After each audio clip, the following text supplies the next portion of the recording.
What is going on, cousins? Welcome back to the AJ Red Show. Listen, it's me, your boy, your homie, your cousin, your friend, your next door neighbor, maybe even your coworker if we fuck with each other like that, because it has to be mutual. I'm back again with another episode of the AJ Red Show. And listen, today we're going to talk about former NBA player, I think it's Joe Smith, and his wife, Kisha Chavis. As we all know, listen, there's trouble in paradise a long time ago, and I don't know if he saw it coming, but if we look back over her history, we have. But before I get into today's subject or topic or whatever the fuck you want to call it, if this is your first video, please go ahead now and hit that subscribe bell. That ensures that when I go live or upload, you will be one of the first ones to see the video, and you can jump into the comment section and let me know what you thought about the topic. Let me know what you thought about the video. Let me know what you thought about my opinion of the topic. And please don't forget to hit the thumbs up. That's the like button. That helps me out a lot. And please share these videos with your friend or family members or your other cousins, but please do not share them with children, as they are not for children's consumption. But anyway, yes, getting to the topic for today.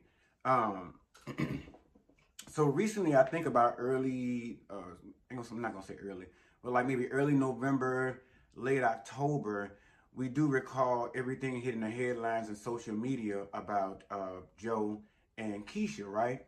When the situation blew up about Kisha having this secret OnlyFans page that Joe Smith had found out about.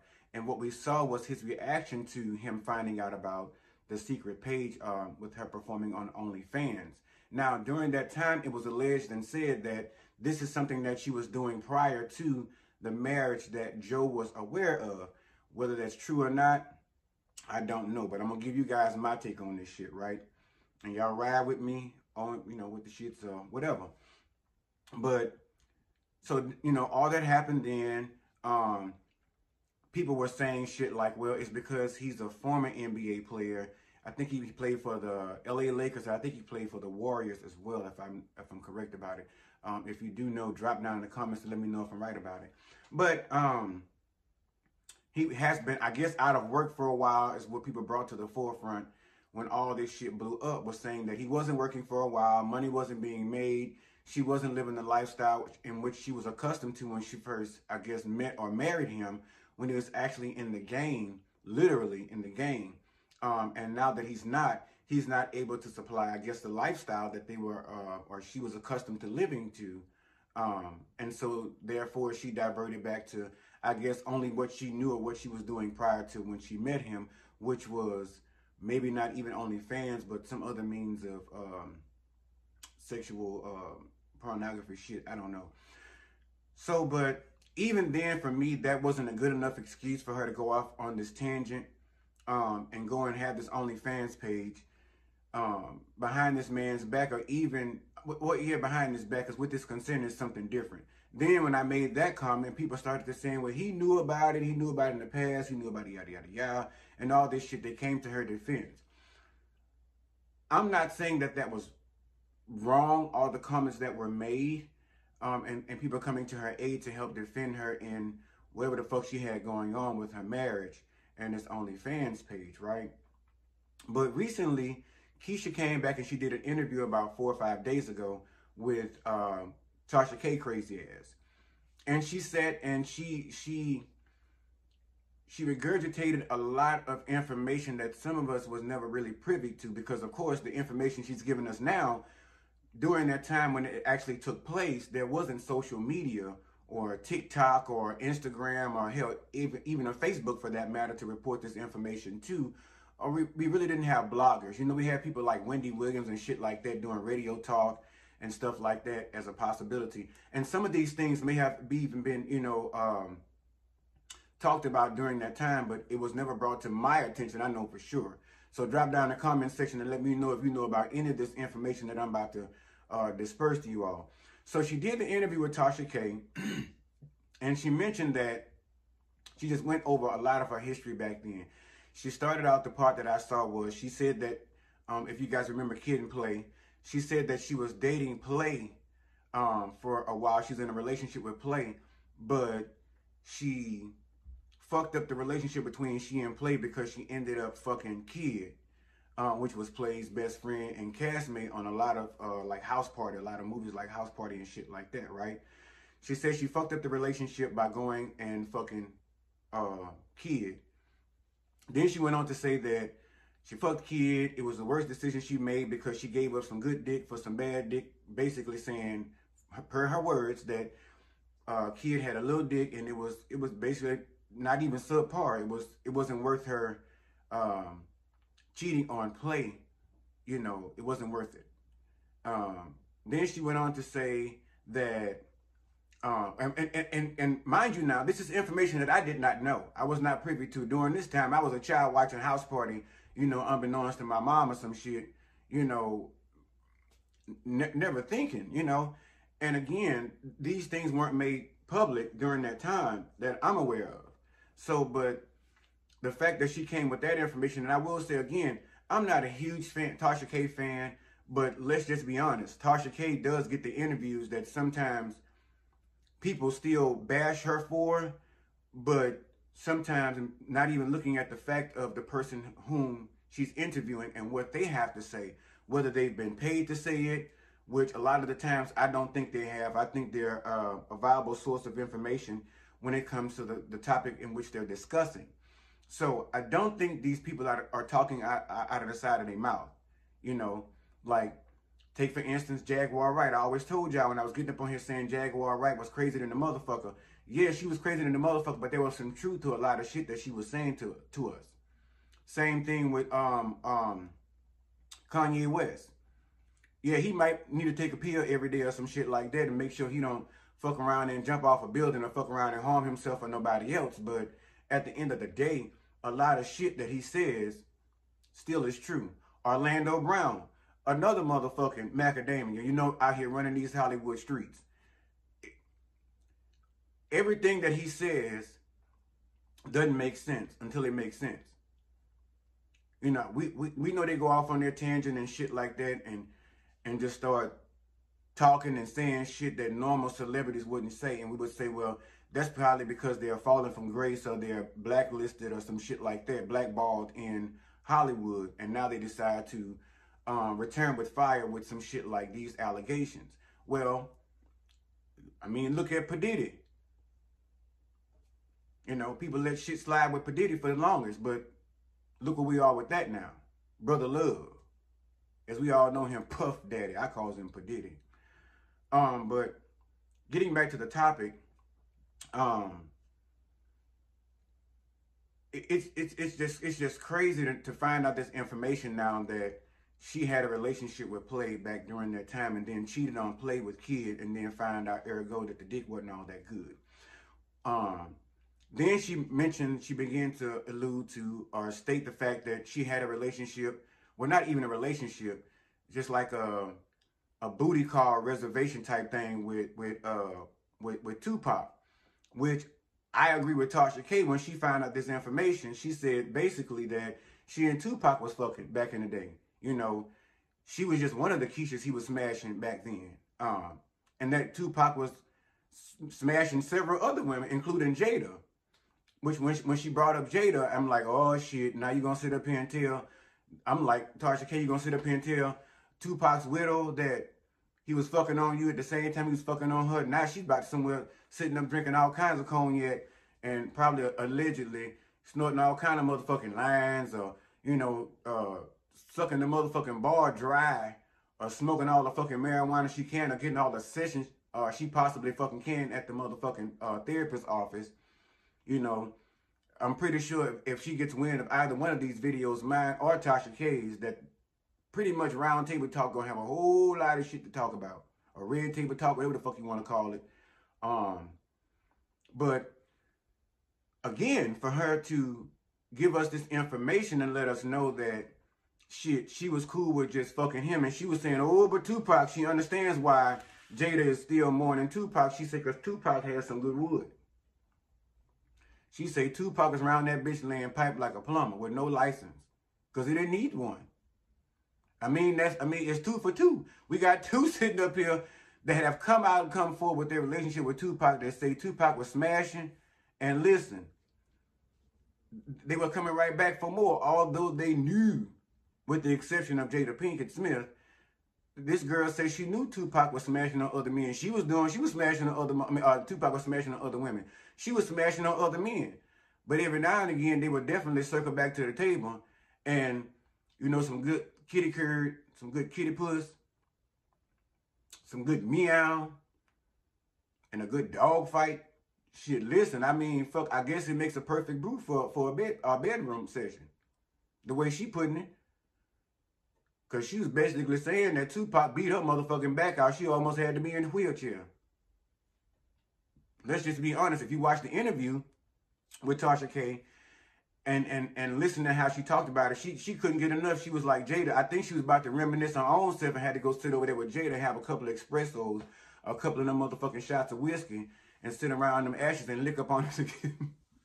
Lick them ashes to fucking together and reminisce about that good dick that, you know, that's gone.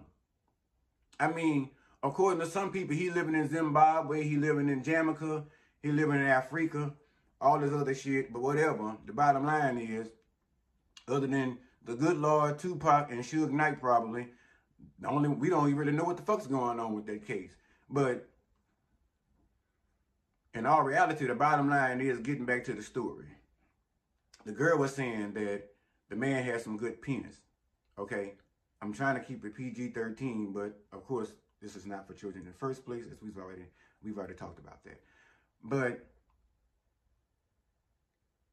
the fact that she just kept harping on that, and then when Tasha was like, well, fuck, you know, Jada Pinkett gonna be somewhere in distress, you know, about to jump off a fucking building behind hearing this information, like, bitch, she thought she was the one and only. She was the queen bee, his own, you know, his main dish and all this shit here, his own tray, when it comes to the sexual relationship sector of life.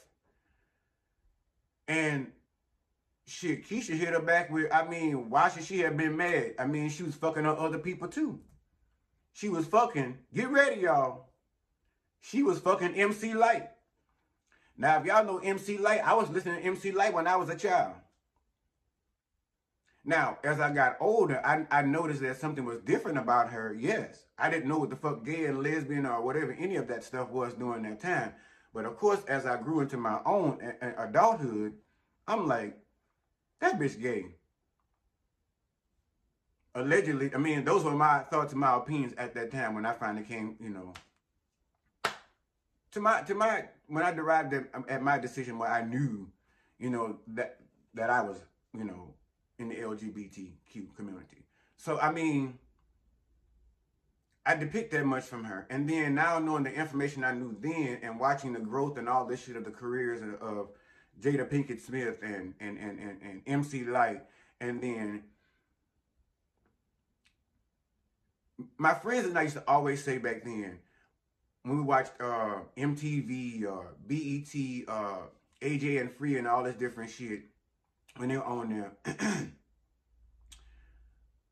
we would always say, it's like, damn, like, why is always celebrities dating celebrities? You know what I'm saying? Why was never celebrities going finding like some random person that they found that didn't want anything from them, that they were really in love with and that was in love with them? I mean, over the years, I've kind of gradually come to understand why. It's basically because, for one, I mean, let's just be honest. What goes on in Hollywood at that time, of course, definitely stayed in Hollywood. We didn't have the knowledge, again, and the technology to know what the fuck was going on actually in Hollywood. And it brings to light that people like Kisha Chavis was one of those people that they did randomly pick. And now that, you know, we have this day and age that she ended up with Joe Smith, you know, this washed up NBA star that she was once upon a time in love with and all this shit and can take care of her. She don't want him no more. I mean, it brings me to a conclusion of, with her, I will say, in the beginning, I was beginning to ride along with the prospect of maybe, you know, he promised her a life, and which is still not fair. That when things go south, that's not for better or for worse. It just seems like with her, she was willing to take any opportunity financially and sexually to get her way in, to get what she needed and wanted to support her habits or her lifestyle or the lifestyle that she so wished to live. It just said that she went around almost like a groupie or some shit, you know, and she judged every dude that she probably ever came across either by the size of his wallet or the size of his dick. I mean, because if you watch this interview with her and Tasha K, that's all she relates everything to. And she doesn't just relate it to that, those two major things, sexual and financial, but even she alludes to it, of course, back when she told her husband that she was actually having an on when he finally found out she had an OnlyFans page behind his back. So that just says to me, that says to me that she was willing to marry for money. She was really willing to marry for notoriety and sex. Now, she never really mentioned in this interview with Tasha K whether or not Joe Smith had any good wood, you know. But she definitely said previously that, you know, it was all due to finances and stuff like that. I don't remember if she initially told us anything about their sex life. But again, this just gives me gold digger. It gives me so gold digger and just like fucking sex fiend, like like damn. Whew. Like if you watch this video and the look versus the look she has here and a lot of the other looks she had, you know, where she looked healthy in the face and stuff like that. Now this interview with Tasha K and some other recent pictures I saw of her, she looks high, not really herself. And the way she's just ranting on and on and on about these episodes in her previous life that led up to today's events with Joe Smith, it just gives you like, what the fuck happened? You know what I'm saying? It gives you like, bitch, you on something? Or like, is something on you? You know, it's giving that kind of motherfucking energy. And it's just, again, it just brings me to the point of, this is a female that has been willing to use the two main things that can get you to the top a lot of the times. Sex, which if you get it with the right motherfucker, I'm guessing it's gonna get you the financial part, you know, and I'm pretty sure the part of the goal, you know, is to make sure that this individual has bank, you know, and it just gives gold digger vibes. It gives whore. I'm sorry, y'all. I don't like to talk about women like that because that's not every woman. That's not the social construct of every woman. That's not the personality of every woman. But it just gives, with everything that she says, which means anything to her within a relationship of any kind with any man that she has any kind of feelings for, whether it be feelings that she has for them or not, it has to be beneficial to her financially and definitely in the sexual sector. And if it has given, if you can't provide in either one of those sectors, that bitch, I'm out. Don't worry about me. Worry about you. And honestly, it does you best to keep quiet about it, because all I'm gonna do is get before the people and dog the fuck out your motherfucking ass along with some others. I mean, you ain't gotta worry about saying God bless the dick, because she talked everything good about Tupac and his ding-a-ling. Same shit Jada was talking about. And like I said, baby, I don't know where the song Whip Appeal came from, but that must have been the same song that was playing every time Tupac laid the pipe on Jada. I'm just saying.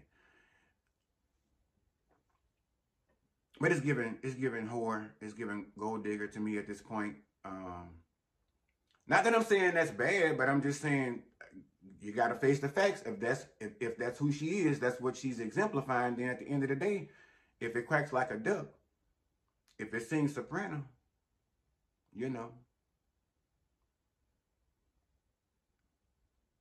what the fuck you want me to say? It is what it is. But anyway, let me get the fuck out of here. I got more videos to get together for y'all, and I got to get my stuff together tonight for the live. So you guys, please go ahead and join me on the live tonight with AJ Red and the crew. The ladies and I will be on there probably discussing this a little bit further and getting their take on it as well. And of course, a couple of other topics that we have in mind for you guys. So please get yourselves ready.